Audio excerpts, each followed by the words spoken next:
ചുങ്കത്ര മാർത്തോമ കോളേജിൽ pre degree വിദ്യാർത്ഥി കാലത്ത് വിദ്യാർത്ഥി രാഷ്ട്രീയത്തിൻ്റെ ചൂടും ചൂരും അനുഭവിക്കാൻ ഇടയായി. എം സ്വരാജ് എന്ന അനിതര സാധാരണ പ്രതിഭ പഠിച്ചിരുന്ന കാലത്ത് അദ്ദേഹത്തിൻ്റെ സഹപാഠികളും സുഹൃത്തുക്കളും ഈ ഒരു തെരഞ്ഞെടുപ്പ് കാലത്ത് ഓർമ്മകൾ പങ്കിടുന്ന ഈ കൂട്ടായ്മയിൽ വരുവാനും സംസാരിക്കാനും സാധിക്കുമെന്ന് ഞാൻ സ്വപ്നത്തിൽ പോലും കരുതിയിരുന്നില്ല. അസാമാന്യമായ സംസാര ശേഷിയുള്ള, പ്രതിഭയുള്ള, ദൈഷ്ണികതയുള്ള ഒരു വ്യക്തിത്വത്തിന് ഉടമയാണ്. ക്യാമ്പസുകളിൽ എം സ്വരാജ് ക്ലാസ് മുറികളിൽ സംസാരിക്കുമ്പോൾ നിറഞ്ഞ കയ്യടികൾ അക്കാലത്ത് ലഭിക്കുന്നത് ഞാൻ ഓർക്കുന്നു. കോൺഗ്രസ് പാർട്ടിക്ക് മാത്രം വോട്ട് ചെയ്തിരുന്ന, കോൺഗ്രസ് കുടുംബത്തിൽ നിന്ന് മാത്രം വന്നിരുന്ന ഒരാളെന്ന നിലയിൽ എന്നെ പോലുള്ള ഒരാളുടെ ഒരു സ്വാഭാവികമായ തെരഞ്ഞെടുപ്പായിരുന്നു KSUവിന്റെ രാഷ്ട്രീയം. എം സ്വരാജ് ക്ലാസ് മുറിയിൽ പ്രസംഗിച്ച് വിദ്യാർത്ഥികൾ ഇടയ്ക്കെല്ലാം നിറഞ്ഞ കയ്യടികൾ അദ്ദേഹത്തിന് നൽകുമ്പോൾ അതിന് തുടർന്ന് അദ്ദേഹത്തിന്റെ പ്രസംഗശേഷം അതിന് മറുപടി എന്നോണം വേദിയിൽ കയറി ഇന്ന് ഞങ്ങൾ പ്രസംഗിക്കുമ്പോൾ, പ്രത്യേകിച്ച് ഞാനൊക്കെ പ്രസംഗിക്കുമ്പോൾ വലിയ കയ്യടികളൊന്നും ലഭിക്കില്ല. പക്ഷേ ഒരു പറ്റം കുട്ടികളെയും കൊണ്ടാണ്, KSUവിന്റെ അനുഭാവികളെയും സദസ്സിൽ കൊണ്ടിരുത്തി ആണ് ആ കയ്യടികൾ അക്കാലത്ത് ഞങ്ങൾക്ക് ലഭിച്ചിട്ടുള്ളത്.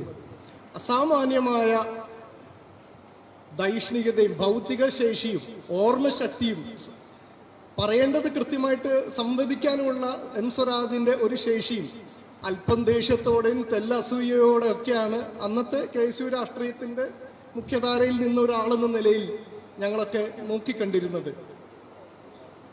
പ്രത്യേകിച്ച് കോളേജ് ഒരു അക്കാദമിക വർഷം ആരംഭിച്ച് ഏതാണ്ട് 3 മാസം കഴിയുമ്പോഴാണ് കോളേജ് യൂണിയൻ തെരഞ്ഞെടുപ്പ് സാധാരണഗതിയിൽ നടക്കാറ്. എന്ന് പറഞ്ഞാൽ ഏതാണ്ട് ഒരു 10-12 ആഴ്ച ക്ലാസ് മുറികളിലെല്ലാം നിരന്തരമായിട്ട് തെരഞ്ഞെടുപ്പിന്റെ ആശയപ്രചരണം നടത്തുന്നതിനും വിദ്യാർത്ഥികളെ തങ്ങളുടെ ആശയധാരയിലേക്ക് കൊണ്ടുവരുന്നതിനുമൊക്കെ ധാരാളം സമയം ലഭിച്ചിരുന്നു. ആ സമയത്ത് എം സ്വരാജിന്റെ നേതൃത്വത്തിലുള്ള ഒരു പ്രസ്ഥാനത്തോട് പിടിച്ചു നിൽക്കാനായിട്ട് പലപ്പോഴും ഞങ്ങൾ പ്രയാസം അനുഭവിച്ചിരുന്നു. അത് ആ മനുഷ്യന്റെ അസാമാന്യമായ നേതൃത്വ മികവിന്റെ ഒക്കെ ഒരു നല്ല ഉദാഹരണമായിട്ട് ഞാനിപ്പോൾ ഓർക്കുകയാണ്. ഏതാണ്ട് ഒരാഴ്ച മുൻപ് എം സ്വരാജിന്റെ സ്ഥാനാർത്ഥി പ്രഖ്യാപനം നടന്നതിന് ശേഷം അദ്ദേഹം ഈ നിലമ്പൂരിലേക്ക് വന്നപ്പോൾ ലഭിച്ച ഊഷ്മളവും പ്രോജ്വലവുമായ ആ സ്വീകരണത്തെ തുടർന്ന് അന്ന് വൈകിട്ടത്തെ 24 ന്യൂസ് ചാനലിൽ നടന്ന ഒരു ചർച്ച ഞാൻ ഓർക്കുകയാണ്. ആഷ്മി താജ് ഇബ്രാഹിമാണ് ആ ഡിബേറ്റിന് നേതൃത്വം നൽകിയത്. യൂത്ത് ലീഗിനെ മുസ്ലിം ലീഗിനെ പ്രതിനിധീകരിച്ച് ഷാഫി ചാലിയം ആ ചർച്ചയിൽ പങ്കെടുക്കുന്നത് നിങ്ങളിൽ പലരും അത് കണ്ടു കാണും. എം സ്വരാജ് നിങ്ങൾക്കൊരു ഭീഷണിയാണോ, UDFന് ഒരു ഭീഷണിയാണോ എന്ന ആഷ്മി താജ് ഇബ്രാഹിമിന്റെ ചോദ്യത്തിൽ ഏതാണ്ട് 5 മിനിറ്റോളം ഷാഫി ചാലിം എന്ന മുസ്ലിം ലീഗിന്റെ നേതാവ് എം സ്വരാജിനെ പ്രകീർത്തിച്ചുകൊണ്ട് വാഴ്ത്തിക്കൊണ്ട് സംസാരിച്ചുകൊണ്ടിരുന്നപ്പോൾ ഇടയ്ക്കിടയ്ക്ക് ഹാഷ്മി ഇടയ്ക്ക് കയറി പറയും, നോക്കൂ ഷാഫി, നിങ്ങൾ UDFന്റെ പ്രതിനിധിയാണ്, നിങ്ങൾ UDFന് വേണ്ടി സംസാരിക്കൂ. അപ്പൊ ഷാഫി വീണ്ടും സ്വരാജിനെ പ്രകീർത്തിച്ചുകൊണ്ട് സംസാരിക്കുന്നത് ആ ദിവസം കാണാനായിട്ട് ഇടയായി.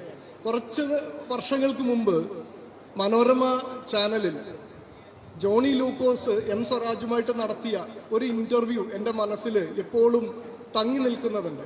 ആ സമയത്ത് പാർട്ടിയുടെ തെരഞ്ഞെടുപ്പുകളുമായി ലോക്കൽ ഏരിയ, ജില്ലാ സംസ്ഥാന സമ്മേളനങ്ങളുമായിട്ടൊക്കെ ബന്ധപ്പെട്ട് എം സ്വരാജിനെതിരെ വലിയ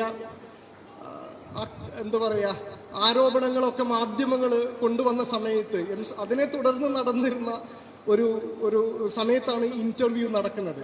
അന്ന് സ്വരാജ് അതിന് മറുപടി എന്നോണം പറഞ്ഞത് ഇന്നും സാമൂഹ്യ മാധ്യമങ്ങളിൽ നമ്മളിപ്പോഴും കേൾക്കുന്നതാണ്. അത് സ്വരാജ് വിരളൊക്കെ പുഞ്ചിരിച്ചുകൊണ്ട് തലയൽപ്പം ചരിച്ചുകൊണ്ട് സ്വരാജ് പറഞ്ഞ വാക്കുകളുണ്ട്. എൻ്റെ വഴികളിലൂടെ മാത്രം നടക്കുന്ന ഒരാളാണ് ഞാൻ. എൻ്റെ വഴികൾ എൻ്റെ ബോധ്യങ്ങളാണ്, എൻ്റെ പ്രസ്ഥാനമാണ് എനിക്ക് ആ വഴി കാണിച്ചു തന്നത്. ആ വഴി ശരിയാണെന്ന പൂർണ്ണ ബോധ്യമാണ് എനിക്ക് ധീരമായി മുന്നോട്ട് പോകാൻ ഊർജമാവുന്നത്. എനിക്കെന്തെങ്കിലും ഒരു പിശക് സംഭവിച്ചാൽ അത് തിരുത്തുന്നതിനും ആ തെറ്റ് ഏറ്റുപറയുന്നതിനും എനിക്ക് യാതൊരു മടിയുമില്ല. എന്നാൽ അങ്ങനെ സംഭവിക്കാത്തിടത്തോളം കാലം ഈ ലോകത്തിൽ എത്ര പ്രചണ്ഡമായ ആക്രമണം വന്നാലും 1 ഇഞ്ച് മാറുകയില്ല.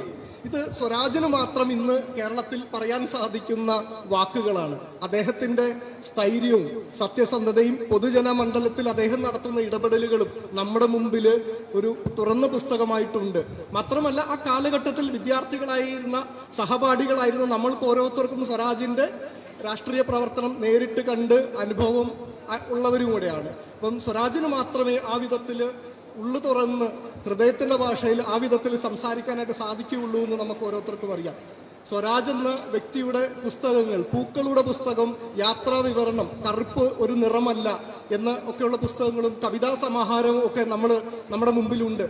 കേരളത്തില് അറിയപ്പെടുന്ന മാധ്യമങ്ങളൊക്കെ തന്നെ, അറിയപ്പെടുന്ന പ്രസാധകരൊക്കെ തന്നെ അദ്ദേഹത്തിന്റെ എഴുത്തുകൾ പ്രസിദ്ധീകരിച്ചിട്ടുണ്ട്. ഞാൻ കഴിഞ്ഞ ദിവസം സ്വരാജിനോട് തന്നെ ചോദിച്ചു, സ്വരാജ്, ഞാനൊരു അധ്യാപകൻ എന്ന നിലയിൽ എനിക്ക് പലപ്പോഴും തോന്നിയിട്ടുണ്ട്, രാഷ്ട്രീയ പൊതുമണ്ഡലത്തിൽ ആയിരുന്നില്ലെങ്കിൽ ഒരുപക്ഷെ സ്വരാജ് ഒരു മികച്ച കലാലയത്തിൽ ഒരു മികച്ച അധ്യാപകനായി മാറുമായിരുന്നുവെന്ന് ഞാൻ വിചാരിച്ചിട്ടുണ്ട്. ഞാനത് സ്വരാജിനോട് തന്നെ ചോദിക്കുകയും ഉണ്ടായി.